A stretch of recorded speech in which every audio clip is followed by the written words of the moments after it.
Panginoong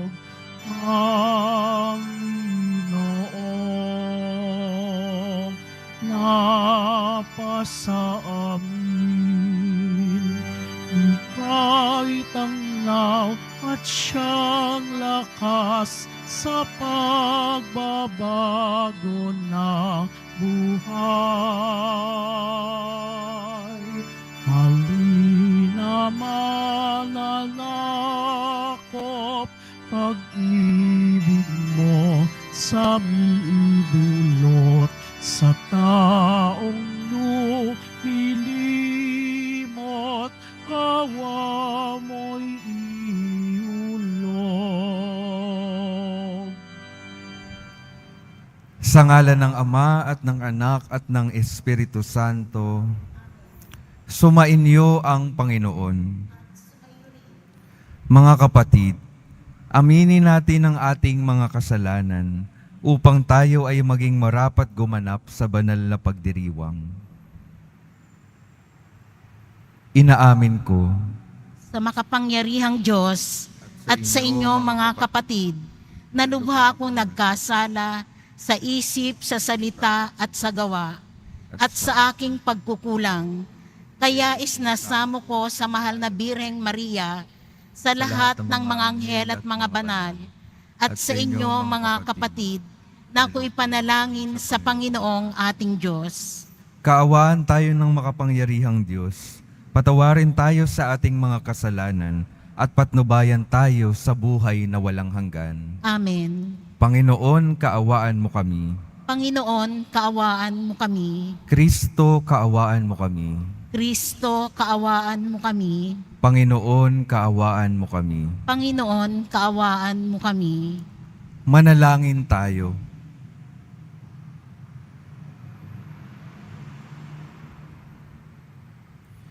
Ama naming makapangyarihan, dinggin mo ang mga kahilingan ng iyong sambayanan upang ang kagalakan sa pagdating ng iyong nagkatawang taong anak ay magdulot ng gantimpalang buhay na walang wakas kapag siya ay nagbalik ng may kadakilaang lantad, sapagkat siya ang namamagitan kasama ng Espiritu Santo magpa sa walang hanggan. Amen. Maupo muna po ang lahat. Pagbasa mula sa aklat ni Propeta Sophonias. Umawit ka ng malakas, lungsod ng Sion. Sumigaw ka, Israel. Magalak ka ng lubusan, lungsod ng Jerusalem. Ang mga nagpaparusa sa iyo ay inalis na ng Panginoon, at itinapon niya ang inyong mga kaaway. Nasa kalagitnaan mo ang Hari ng Israel, ang Panginoon. Wala kang kasawiang dapat pang katakutan. Sa araw na yaon ay sasabihin sa Jerusalem, huwag kang matakot, Sion. Huwag manghina ang iyong loob. Nasa piling mo ang Panginoong iyong Diyos, parang bayaning nagtagumpay. Makikigalak siya sa iyong katuwaan. Babaguhin ka ng kanyang pag-ibig, at siya'y masayang aawit sa laki ng kagalakan, gaya ng nagdiriwang sa pista. Ang salita ng Diyos. Salamat sa Diyos. Panginooy papurihan ng tapat niyang sambayanan. Panginooy papurihan ng tapat niyang sambayanan. Ang Panginoong Diyos ay pasalamatan. Tugtugin ang alpat, awit ay saliwan. Isang bagong awit, awiting malakas. Kasaliw ang tugtog ng alpang marilag. Panginooy papurihan ng tapat niyang sambayanan. Ngunit ang mga panukala ng Diyos ay mamamalagit walang pagkatapos. Mapalad ang bansang Panginooy Diyos, mapalad ang bayang kanyang ibinukod. Panginooy papurihan ng tapat niyang sambayanan. Ang ating pag-asa'y nasa Panginoon. Siya ang sanggalang natin at katulong. Dahilan sa Kanya, kami natutuwa. Sa Kanyang ngalan ay nagtitiwala. Panginooy papurihan ng tapat niyang sambayanan. Magsitayo na po ang lahat.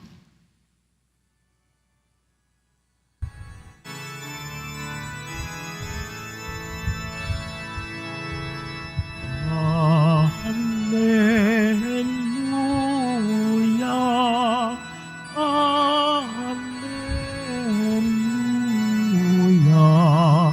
Alleluia,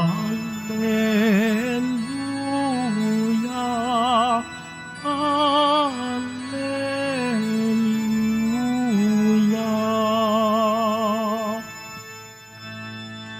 Emmanuel na hari namin, halina't kami sagipin, at utos mo'y tutuparin. Alleluia, Alleluia, Alleluia, Alleluia.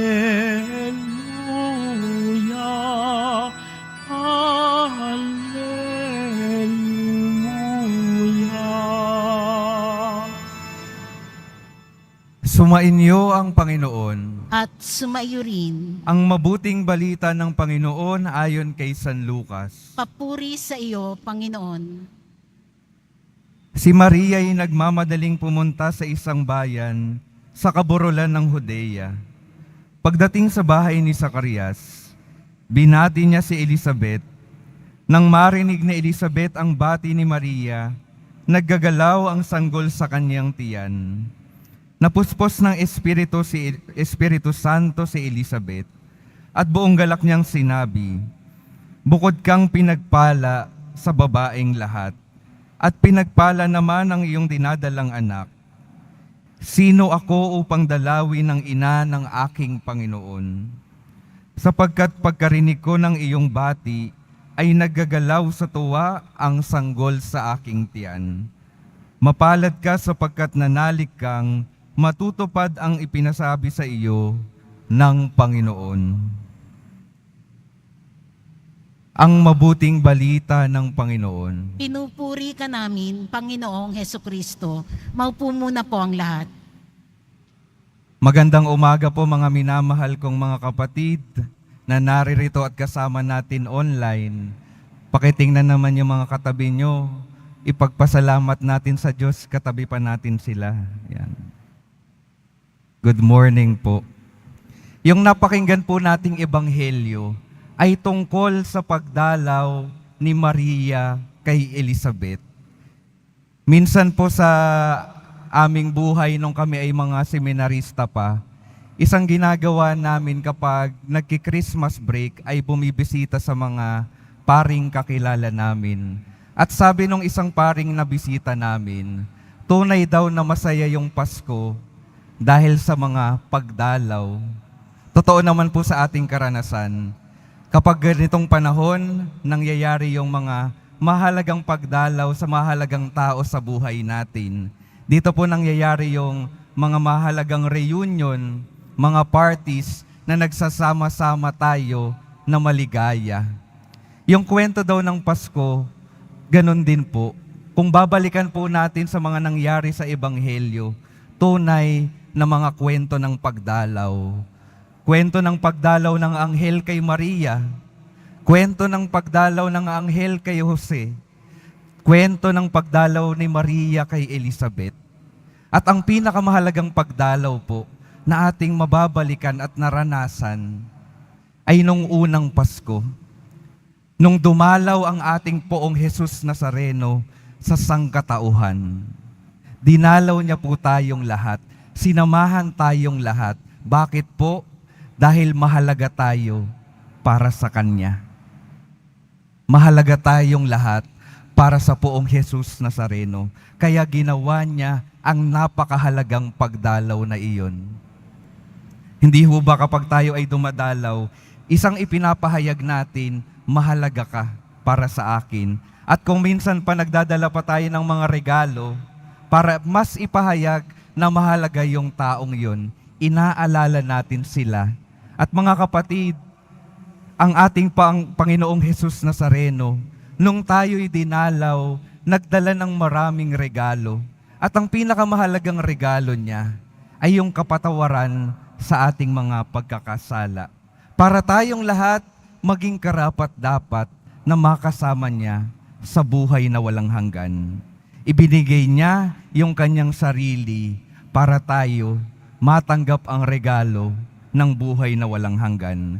Kaya isang napakahalagang disposition sana ng ating puso sa ating mga pagdiriwang sa ngayon ay pasasalamat sa Diyos. Pasasalamat sa Kanya na nagnanais ng mabuti para sa atin, na nagbigay ng Kanyang lahat-lahat para matanggap natin ang lahat-lahat ng kabutihan na inaalay niya. Yun po ang una. Pero kung titingnan po natin mga kapatid, nung unang Pasko, nung unang beses na dumating yung ating Panginoon dito sa mundong ito, karamihan ng tao ay hindi siya tinanggap. Pinagsaraduhan ng pinto, pinaalis sa kanilang mga tahanan. Ganon po yung nangyari. Anong nangyari pa? Hindi nila natanggap yung regalo na dala-dala ng ating Panginoon. Sino pong nawalan? Hindi naman nawalan ang Diyos. Yung mga taong hindi tumanggap sa Kanya, yung nawalan ng pagkakataon na matanggap yung regalo ng buhay na walang hanggan. Kaya ang isang tanong sa atin sa araw na ito, ako ba ay bukas na sa pagdating ng ating Panginoon? O katulad ng mga tao noon pa man, nagsasarado ako ng sarili para sa pagdating ng ating Panginoon. Nais ng Diyos na mapasok yung ating mga buhay, yung ating mga puso, para maidala niya yung biyaya ng buhay na walang hanggan. Kaya ang unang paanyaya, patuloy talaga tayong magbukas ng ating sarili para tayo ay maging handa sa pagdating ng Panginoon. Huwag natin siyang harangan, huwag natin siyang itaboy, papasukin natin siya sa ating mga buhay. At balikan natin yung Ebanghelyo. Si Maria po, kung babalikan natin sa ating napakinggan na Ebanghelyo, wala naman siyang daladalang material na bagay. Wala siyang daladalang regalo kay Elizabeth, pero kung titingnan po natin, lubos na nagagalak si Elizabeth sa kanyang pagdalaw. Ano pong sinasabi sa atin ito? Kung minsan po, sa mga buhay ng mga halaga sa atin, hindi naman natin kailangan ng mga material na regalo kapag tayo ay pumupunta sa kanila. Kung minsan kapag sa taong mahalaga sa atin, sapat na yung ating mga presensya. Sapat na yung pagbibigay ng oras. Sapat na yung pagbabahagi ng mga kwento, pagbabahagi ng mga ligaya, pagbabahagi ng mga dahilan ng kalungkutan. Basta't mahalaga, naroroon at nagbibigay ng presensya. At isa pa pong mapapansin natin, wala ngang dalang material na bagay si Maria, pero may napansin si Elizabeth sa kanya. Anong daladala ni Maria? Daladala niya yung ating Panginoong Diyos. Ang sinasabi po sa atin noon, basta't daladala natin sa ating buhay yung ating Panginoong Diyos, tunay tayong nakakapagbigay ng kagalakan sa buhay ng iba. Basta't daladala natin yung ating Panginoong Diyos, tunay natin na idadala ang kagalakan sa buhay ng iba.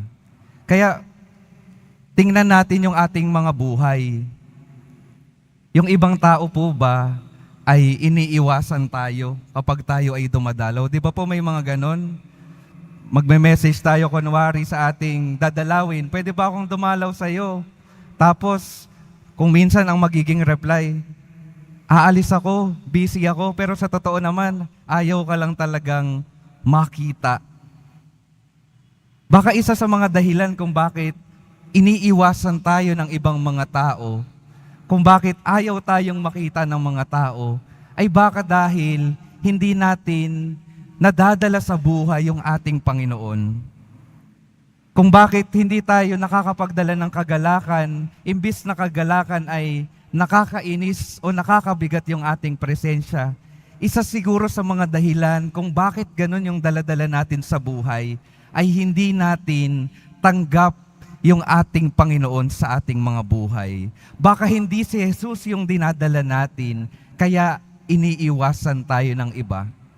Kaya mga kapatid, ang pangalawang paanyaya sa atin, patuloy nating maalala na daladala natin yung Diyos.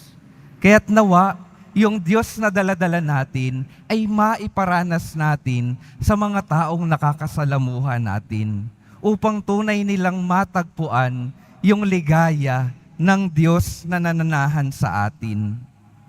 Kaya ito po yung magandang tanong, daladala ko ba yung Panginoon sa aking buhay?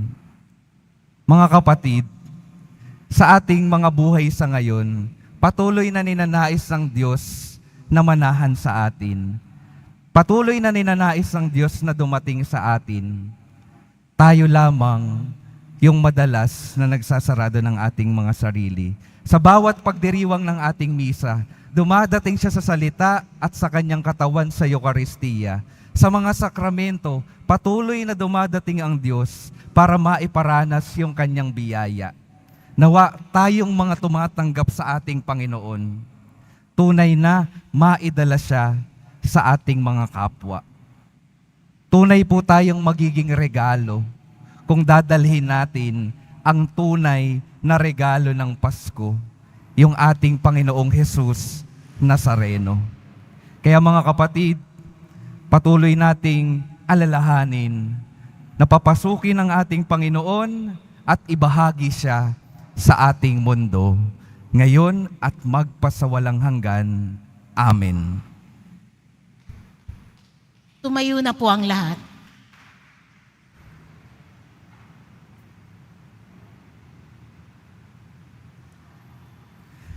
Minamahal kong mga kapatid, naging isang karangalan kay Elizabeth ang pagdalaw sa kanya ng ina ng kanyang Panginoon. Subalit ninais lamang ni Maria na makibahagi sa kanyang kagalakan.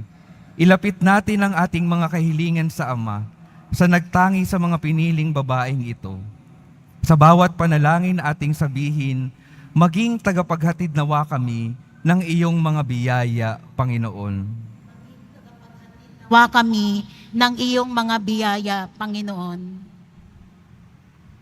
Ang simbahan naway maging masigasig sa pagpapanalaganap ng mabuting balita ng kaligtasan sa lahat ng tao, lalo na sa mga nasa malalayong lugar. Manalangin tayo. Maging tagapaghatid nawa kami ng iyong mga biyaya, Panginoon. Ang mga pinuno ng pamahalaan naway magpakita ng natatanging pagpapahalaga sa kapakanan ng mga dukha at mga aba sa pamamagitan ng kanilang paglilingkod at mga programa. Manalangin tayo. Maging tagapaghatid nawa kami ng iyong mga biyaya, Panginoon.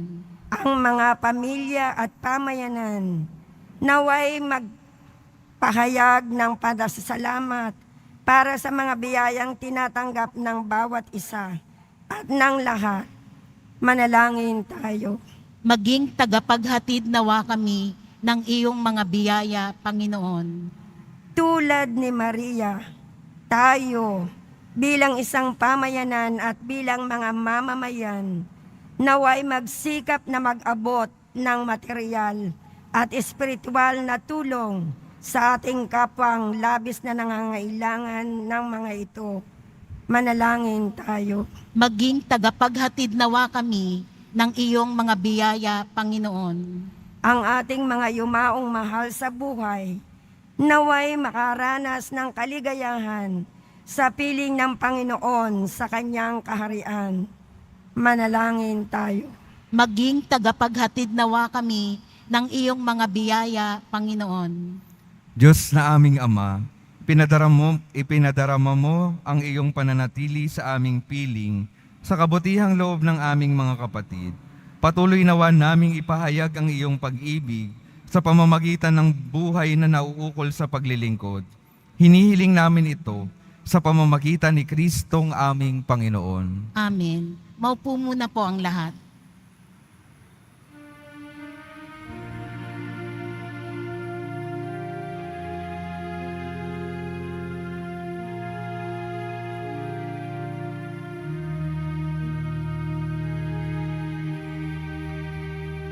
Panginoon,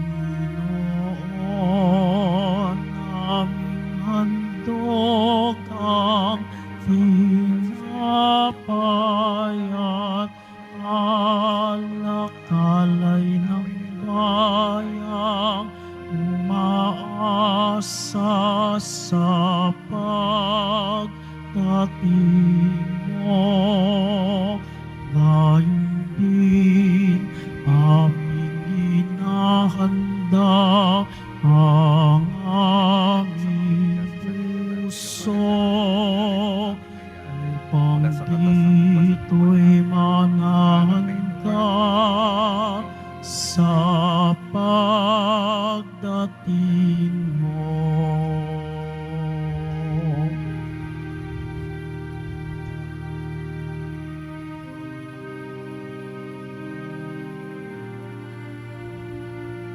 Tumayo na po ang lahat. Manalangin kayo mga kapatid upang ang paghahain natin ay kalugdan ng Diyos Amang makapangyarihan. Tanggapin nawa ng Panginoon itong paghahain sa iyong mga kamay, sa kapurihan niya at karangalan sa ating kapakinabangan at sa buong sambayanan niyang banal.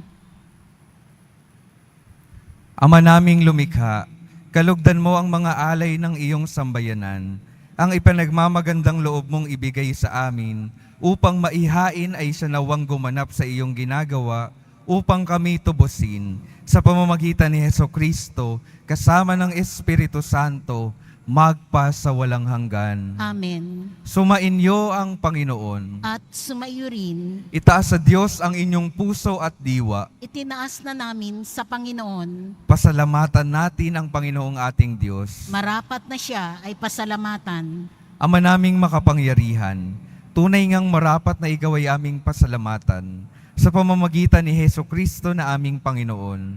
Ang pagsusugo mo sa Kanya ay pinahayag ng lahat ng mga propeta. Ang pagsilang niya ay pinanabikan ng mahal na birheng Kanyang inang tunay sa kapangyarihan ng Espiritong Banal. Ang pagdating niya ay inilahad ni San Juan Bautista sa kanyang pagbibinyag.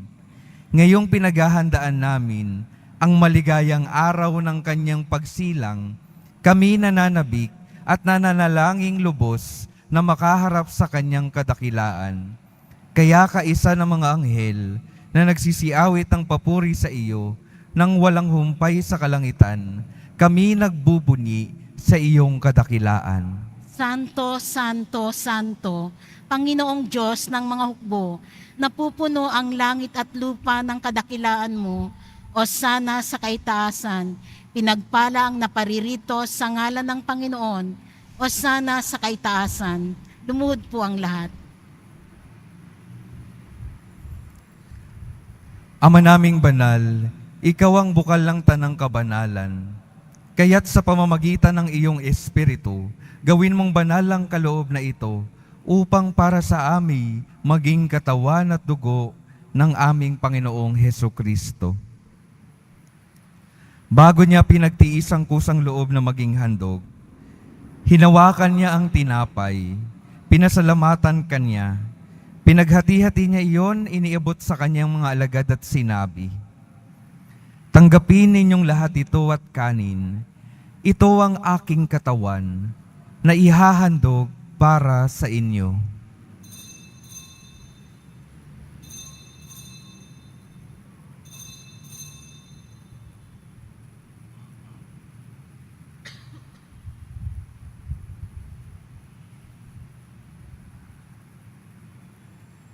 Gayon din naman nung matapos ang hapunan, hinawakan niya ang kalis, Muli kanyang pinasalamatan.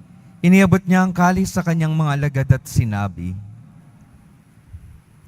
"Tanggapin ninyong lahat ito at inumin.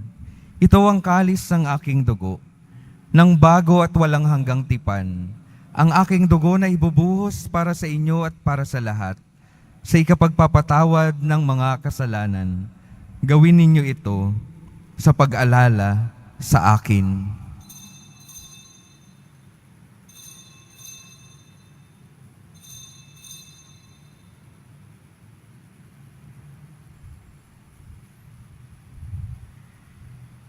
Magsitayo na po ang lahat. Ipagbunyi natin ang misteryo ng pananampalataya. Si Kristo'y namatay, si Kristo'y nabuhay, si Kristo'y babalik sa wakas ng panahon. Ama, ginagawa namin ngayon ang pag-alala sa pagkamatay at muling pagkabuhay ng iyong anak. Kaya't iniaalay namin sa iyo ang tinapay na nagbibigay buhay at ang kalis na nagkakaloob ng kaligtasan. Kami nagpapasalamat dahil kami iyong minarapat na tumayo sa harap mo para maglingkod sa iyo. Isinasamo namin kaming magsasalo-salo sa katawan at dugo ni Kristo ay mabuklod sa pagkakaisa sa pamamagitan ng Espiritu Santo. Ama, lingapin mo ang iyong simbahang laganap sa buong daigdig. Puspusin mo kami sa pag-ibig, kaisa ni Francisco na aming Papa at ni Jose na aming Obispo at ng Tanang Kaparian. Alalahanin mo rin ang mga kapatid naming nahimlay, nang may pag-asang sila'y muling mabubuhay. Gayon din ang lahat ng mga pumanaw. Kaawaan mo sila at patuloyin sa iyong kaliwanagan. Kaawaan mo at pagindapatin kaming lahat na makasalo sa iyong buhay na walang wakas. Kaisa ng mahal na Birheng Maria na Ina ng Diyos, ng kabiyak ng puso niyang si San Jose, kaisa ng mga apostol, ni San Juan Bautista at ng lahat ng mga banal, na namuhay dito sa daigdig ng kalugod-lugod sa iyo, maipagdiwang nawa namin ang pagpupuri sa ikararangal mo, sa pamamagitan ng iyong anak, na aming Panginoong Hesukristo. Sa pamamagitan ni Kristo, kasama niya at sa Kanya, ang lahat ng parangal at papuri ay sa iyo, Diyos Amang makapangyarihan, kasama ng Espiritu Santo, magpa sa walang hanggan. Amen. Atin pong dasalin ang panalangin itinuro sa atin ng ating Poong Jesus Nazareno. Ama namin, sumasalangit ka, sambahin ang ngalan mo, mapasa amin ang kaharian mo, sundin ang loob mo dito sa lupa para nang sa langit. Bigyan mo kami ngayon ng aming kakanin sa araw-araw at patawarin mo kami sa aming mga sala para nang pagpapatawad namin sa nagkakasala sa amin. At huwag mo kaming ipahintulot sa tukso at edya mo kami sa lahat ng masama. Hinihiling namin kami iadya sa lahat ng masama, pagkalooban ng kapayapaan araw-araw, iligtas sa kasalanan at ilayo sa lahat ng kapahamakan, samantalang aming pinananabikan ang dakilang araw ng pagpapahayag ng tagapagligtas naming si Hesukristo. Sapagkat iyo ang kaharian at ang kapangyarihan at ang kapurihan magpakailanman. Amen. Panginoong Hesukristo, sinabi mo sa iyong mga apostol, kapayapaan ang iniiwan ko sa inyo. Ang aking kapayapaan ang ibinibigay ko sa inyo. Tunghayan mo ang aming pananampalataya at huwag ang aming pagkakasala. Pagkalooban mo kami ng kapayapaan at pagkakaisa ayon sa iyong kalooban, kasama ng Espiritu Santo, magpa sa walang hanggan. Amen. Ang kapayapaan ng Panginoon ay laging sumainyo. At sumaiyo rin. Magbigayan kayo ng kapayapaan sa isa't isa. Kordero ng Diyos na nag-aalis ng mga kasalanan ng sanlibutan, maawa ka sa amin. Kordero ng Diyos na nag-aalis ng mga kasalanan ng sanlibutan, maawa ka sa amin. Kordero ng Diyos na nag-aalis ng mga kasalanan ng sanlibutan, ipagkaloob mo sa amin ang kapayapaan. Lumuhod po ang lahat.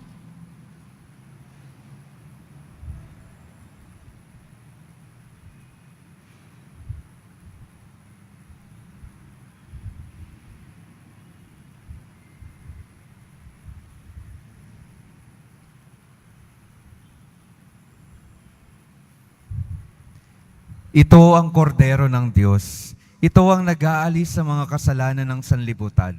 Mapalad ang mga inaaniyahan sa kanyang piging. Panginoon, hindi ako karapat-dapat na magpatuloy sa iyo, ngunit sa isang salita mo lamang ay gagaling na ako.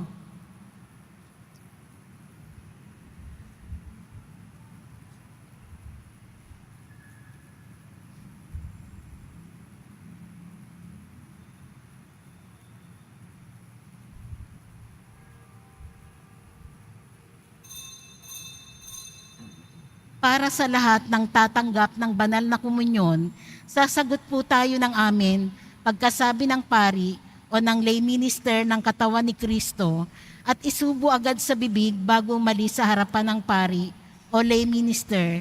Sumunod po tayo. Maraming salamat po.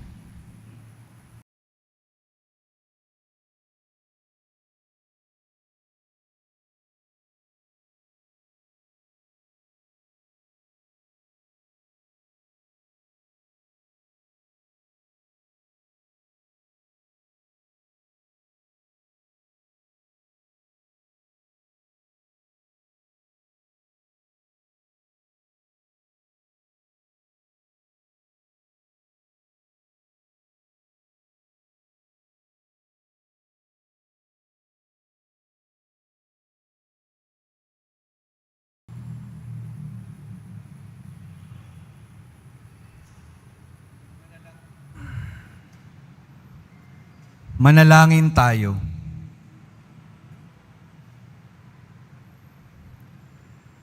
Ama naming mapagmahal, ang pakikinabang ng iyong sambayanan ay siya nawang magtaguyod lagi sa tanang nagdiwang upang sa pagsamba sa iyong kadakilaan, makamtang masagana ang ganap na kagalingan sa pamamagitan ni Hesukristo kasama ng Espiritu Santo magpasawalang hanggan. Amen.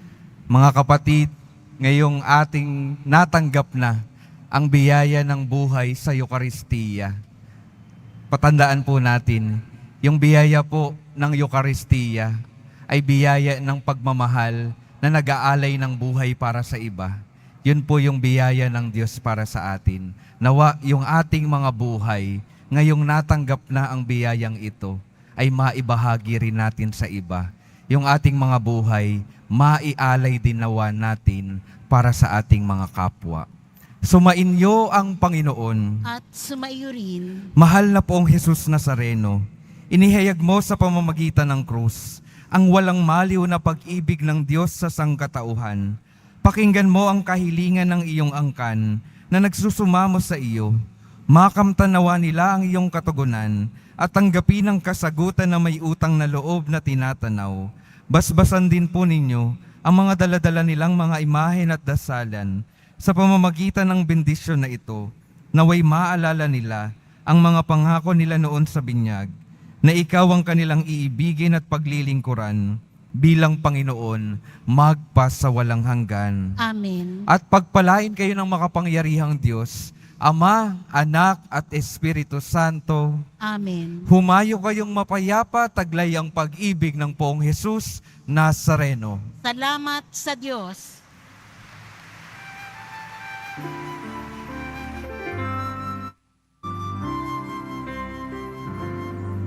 Nuestro Padre Jesus Nazareno, sinasamba ka namin. Pinipintuho ka namin. Aral mo ang aming buhay at kaligtasan. Nuestro Padre Jesus Nazareno, iligtas mo kami sa kasalanan. Ang krus mong pinamatayan ay sagisag ng aming kaligtasan. Nuestro Padre Jesus Nazareno, pinarangal ka namin. Nuestro Padre Jesus Nazareno, niluluwalhati ka namin. Nuestro Padre Jesus Nazareno, dinarangal ka namin. Nuestro Padre Jesus Nazareno, niluwalhati